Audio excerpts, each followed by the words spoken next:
I guess I remind people, our priorities are walking, cycling, public transit, goods movement, and then the private automobile.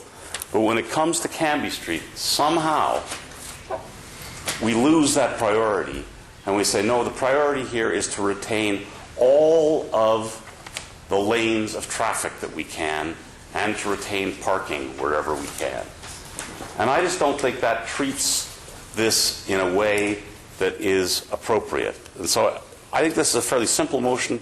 It's saying, tell us how you're going to deal with an entire route on down the Cambie corridor, and let's do it as part of the restoration. Let's not then come back and say, well, you know, if we'd done this during the restoration when they were repaving the street, we could have done this, but we didn't agree to do it then. We did it piecemeal then, and now it's much more complicated, much more expensive, and we would have to pay the freight. So I think this is it's a good, positive way of saying cycling matters, and let's put a priority on cycling and make it happen in the city in a way that really connects Richmond to downtown Vancouver. So I would urge support for it. So to me, all that adds up to limited resources, spend them where we can get the most bang for the buck, which is on Yukon. We already have a route on Heather. We don't actually need a bike route on Cambie. And the final point, of course, is that the merchants don't want to have it there, and those merchants, I think, deserve our attention at this point in their lives. But what I want to say to Council is that when I voted for the RAV line, for the Canada line, my concept was that it would, in fact, change the nature of that neighborhood, that we could, in fact, reduce the amount of vehicular traffic on that road, that it would become more livable, that it would actually be a community, that it would have the amenities and the public realm, public space that would attract pedestrians to that area.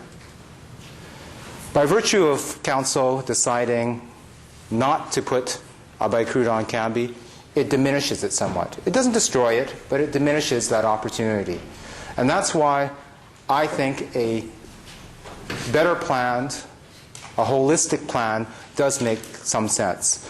Of course there's challenges with traffic and the reduction and constriction of traffic perhaps within the Cambie village.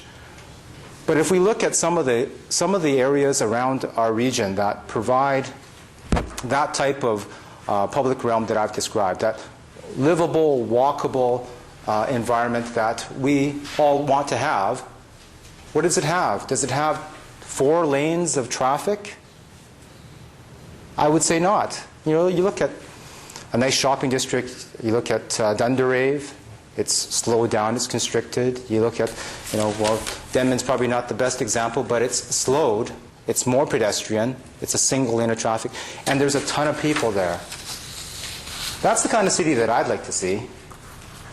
An area where people have the opportunity to shop, to walk, not have the cars whistling by at such a rate that it becomes unsafe. Why do you think businesses and pedestrians like to have parked cars? It's that level of separation that provides them that safety.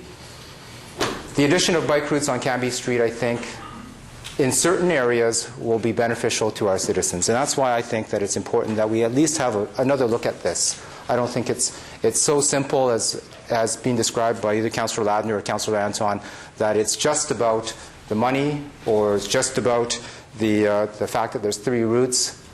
And there is an option for widening the sidewalks on Cambie. There is an option for putting parking back on Cambie during rush hour, which would slow traffic down, which would help the merchants, which would constrain the capacity of the street for a lot of through traffic. And I think those are some of the other things we should be looking at, rather than simply saying the bike lane is the only solution, because we don't really need a bike lane there. Councillor Deal. Thanks very much. Well, Councillor Louie has very eloquently said much of what I was going to say, but there was one other thing I wanted to add to this discussion, and that is that there's a concept where you design for the current pressures on your system, and the other way is that you plan for the future that you want to see. And the future that we want to see is getting people into public transit, and we're spending an awful lot of money to build that transit for them. So why don't we design Cambie as if the future that we want is going to arrive, and that is where we have far fewer cars on Cambie. And there actually might be a really good reason to have two routes. That is one of our major north-south routes through the center of the city. And as a cyclist who's commuted by bike for all my life, I know that I'm comfortable in traffic, and I don't want to go and do extra little roundabouts over here and around there and around traffic circles if I'm going from A to B. I'm happy to go on the direct route in a bike area, especially if there's that bike area there. Those are the fast people. Then you have people who've got trailers or new cyclists, need some encouragement, or going for a little bit of a slower ride. There's a quieter route for them as well. So I believe that if we're going to move towards the future that we all want to see along Cambie, which is that we're moving people out of those cars, then we don't continue to build just as much space for cars for them. We actually do take a risk, decrease the amount of space for cars a bit, because we're planning for the future that we want to see in our city. And that's deliberate planning. It's deliberate visioning of the city. Where do we want to be? Let's build to get there, instead of let's build to stay where we are. What we're getting here is a painted line on one direction on Cambie. And it's simply not good enough when we're basically putting $2 billion into encouraging people in cars to get into public transit. That's the object here, is to get people into public transit and to make the public realm more pedestrian and cycle-friendly at a small cost to cars. If you don't want to look at it in a comprehensive fashion, what you're saying is back to business as usual, back to letting all the cars back onto Cambie Street despite a $2 billion investment in public transit. It's just poor use of public money to do that. Okay, we will vote on the referral to staff by Councillor Cadman. If it fails, we will consider Councillor Anton's motion. All in favor of Councillor Cadman's referral motion? All opposed? Opposed by Councillor Lee, Ball, Capri, Anton, Ladner, Sullivan. Fails. On the Cambie Street one, this is controversial, a little more controversial, and I certainly do hear what other councillors are saying on this, but I have a couple of comments. First of all, to take away a lane of traffic in the Cambie Village area, I think Councillor Ladner pointed out some repercussions that would be difficult when the buses went down and they'd be stopped by cars that needed to pull into a parking spot or pull out of a parking spot, and everybody else would have to wait. So that's a problem, but I think the other problem is that we'd probably have a mutiny amongst the Cambie merchants, because they are beset upon by the difficulties that they're facing right now. They're having a very, very tough time. I think that if we were to tell them right now that we're actually going to make things even worse in terms of getting people to their businesses, I think that they would be extremely unhappy about that. And we did hear from the BIA, they do want to keep the two moving lanes. And as we all know, when you go through these little town centers, that two moving lanes really means one moving lane and another lane which is used for people to pull in and out of parking spots. So it's not like traffic is going to be rushing through there all of the time. In fact, only at peak hours will it be rushing through, and the rest of the time it will be going through, and a lot of it will be local serving traffic. I agree with the sentiments about cycling, and I hope that we can get to that one day, but we're not there at the moment. We're not going to do that to the Cambie businesses who have specifically requested that we don't do it. And we should move ahead with this report as it's set out right now and aim in the longer term for something different. But we don't have the money to do that now. We don't have the plan to do it now. So I recommend that we go ahead with this. Thank you, Your Worship. Okay. It's not just about the businesses. It's about all the people in our city. It's about the people that go to those businesses. It's about people that live in our city, live around that area. And those are the ones that we should consider as well. And the reason why I've moved the amendment is because I do think it is an opportunity to introduce cycling, and it's important to introduce cycling within the Cambie Village, as there are many businesses there that will benefit from having cyclists come to their businesses. It's not just cars that carry people. It's not just people on foot, but bicycles as well. And so when Councillor Anton worries about the businesses and the cars that will bring them, my preference is that people come on their bikes, that there is a nice pedestrian realm. This hits the mark on a number of issues. It helps the businesses by creating more traffic friendly environmental traffic in front of, to their businesses. It hits the mark in terms of meeting our goals as a city: pedestrians first, cyclists second, transit, and then cars. And so it also, lastly, Your Worship, meets the objective of the vision that we should have for our city, which is to create complete communities. And I'd rather have this as a bike route than as a major arterial that perhaps isn't any longer necessary as a result of the introduction of the Canada Line. So I hope that you'll support it. Okay, I'm going to do an amendment Q in case anybody wishes to speak to that. Councillor Anton. I think those are two separate. I'm going to suggest that they be an E and an F, although it may not matter, but maybe Councillor Louis would agree to that. Well, E is the bike route between King Edward and 10th, and F is the connections. Well, without the bike route, you don't need connections. All right, we'll leave them together. It doesn't matter. But the connections piece, if I might ask staff about that, because I think that is an interesting issue. But I know that there's already a connection on 29th across to Cambie. Can we get just a quick explanation as to what kind of connections there are back and forth across that route there?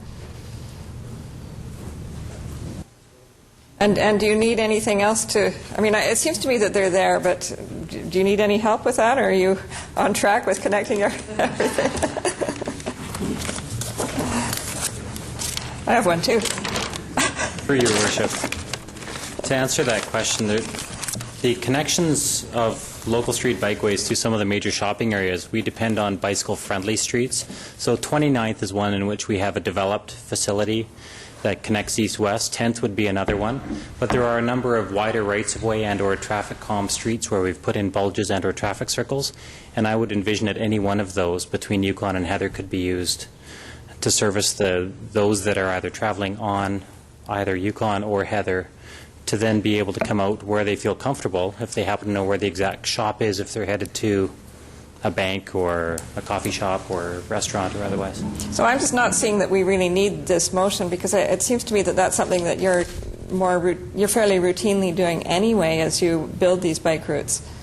We are trying to do that on a regular basis to provide that access, and a comparison might be along Broadway, where we have both 10th Avenue and off Broadway, which service many of the shopping areas on Broadway. All right, thank you. Thank you, Your Worship. So I know I don't support this, Your Worship, for the reasons I stated earlier.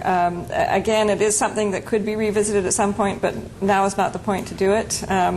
The other interesting issue on here, which I see staff has left in as there to think about in the future, is whether or not the parking should be there all day and whether or not we should continue with the peak hour traffic. I think that's a very interesting issue, and I guess I should say by way of comment that I'd strongly encourage staff to think about not allowing the peak hour traffic to have it full-time parking, but in any event, I know that that's something that will be considered over the next couple of years.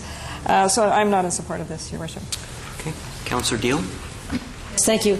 I'm really quite disappointed that Councillor Anton is not in support of this. We actually talked about this at some length in our caucus.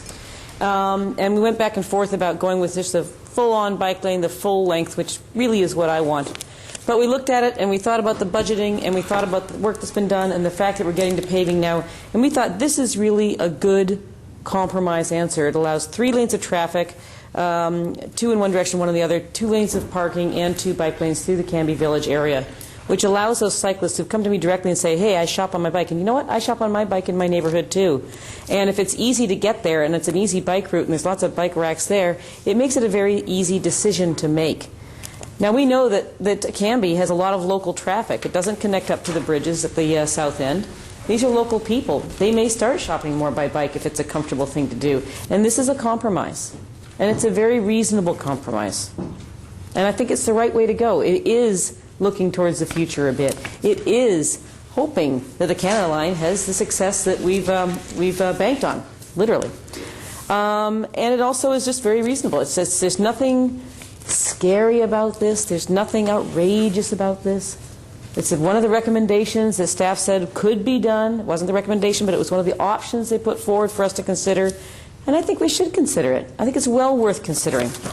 And in terms of the connections, Absolutely, there are some good options to come across, but why not at least allow for a little bit of signage to encourage those cyclists to realize that there's a vibrant shopping district very close to where they're commuting, and that they could shop on the way home. Just a little sign, this way to the Cambie Village, or a little line on the road. That's the kind of thing we're talking about here, and I think that to not support that is to show less support for the Cambie Village merchants. Thank you, Councillor Cadman. Well, I am going to support this amendment. What I find fascinating here is Councillor Anton stands up and says, you know, I personally would prefer to have parking on Cambie Street. So not even moving cars, stationary cars for her on a public right-of-way are more important than bicycles. Go figure. I mean, where does stationary cars fit into our transportation plan? I don't think it does. It says walking, cycling, public transit. Those are the priorities, and that's what we should be favoring here. Well, there's not much to add when Councillor Anton says parking for cars is more important than bicycle routes. The capacity that we create today will be filled, just as we all have unanimously supported the opposition of the widening of Highway 1 and the twinning of the Port Mann Bridge. Why? Because we know the capacity that we create will be filled. And so what do we fill it with is the question. Do we fill it with cars parked or moving? Or do we fill it with bicycles? The issue that we're really talking about here is it's not actually about bicycles, because we've got bicycle capacity. It's about what we do with Cambie Street. And I'm scouring this report for references to how much Cambie Street is going to be made into a great street or accommodate pedestrians in particular. And I noticed the line that the sidewalks through Cambie Village are narrow, and there's also a desire to use any additional width to improve the sidewalk conditions. And I'd be curious to know to what extent the sidewalks could be improved as part of the new look of Cambie, and even that there could be some bulges there that would prevent through traffic on all three lanes and enable that space to be used for parking or any other uses that would be more amenable to alternatives to through traffic, 3 lanes all the time.